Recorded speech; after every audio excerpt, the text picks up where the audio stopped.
ทักทายสบายดีเฮ็ดเส้นทางเขาให้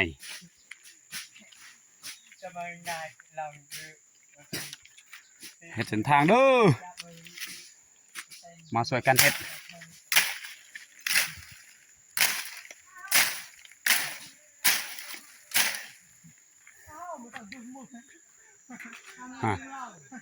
เฮ็ดแล้วประมาณ100 เมตร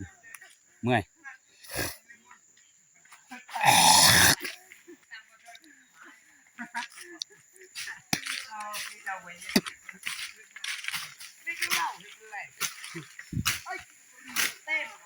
มีกระดาษไว้จำ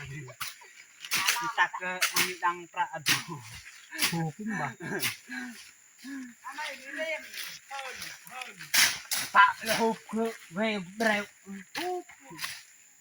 หุบอันนี้ต้องอันนี้เด็กบุกต้องหุบดูข้างแต่งไปจนถึงก็เวงอ่ะก็เร็ว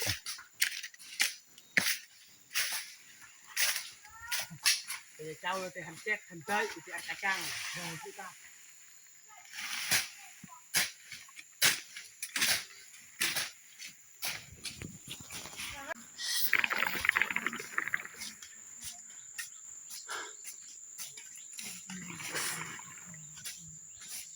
kalau itulah harus itu enggakนั่นน่ะ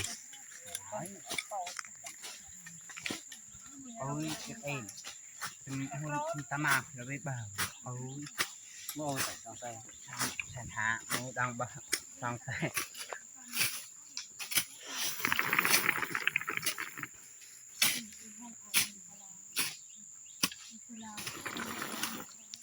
โอ้เมื่อยเฮ็ดทางพี่น้องเอ้ยเมื่อยหลายนี่ก็เฮ็ดสำเร็จแล้วประมาณอยู่กิโลปลาย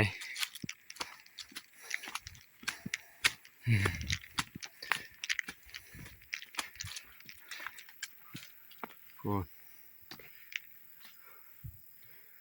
ทางดีดู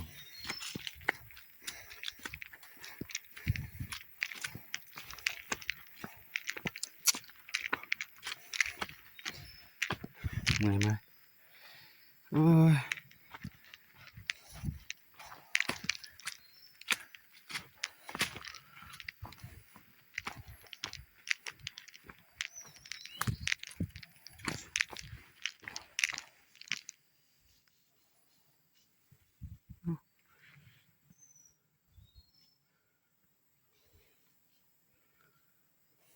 นกไหม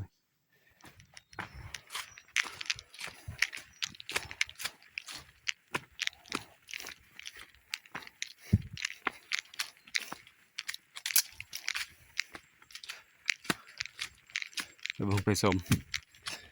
นำกันความสามัคคีอะไรที่ถือคือเฮ็ดไทยเรื่องหันกับเฮ็ดนำกัน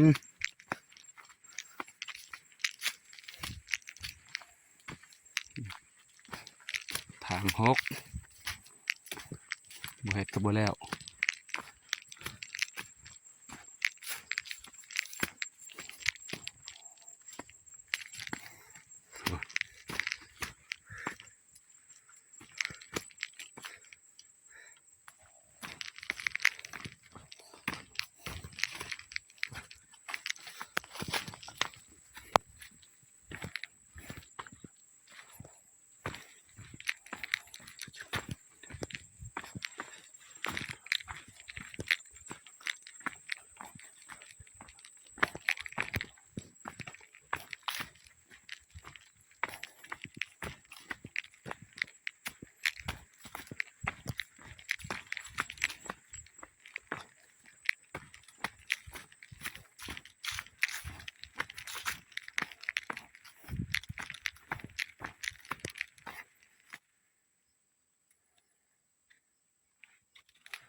งามธรรมศาสตร์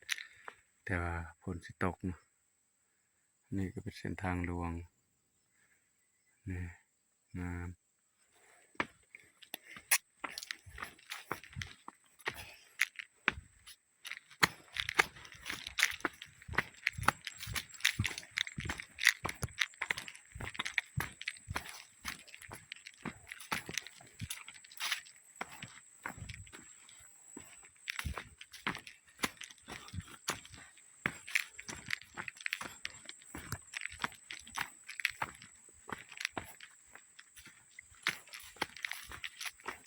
โอ้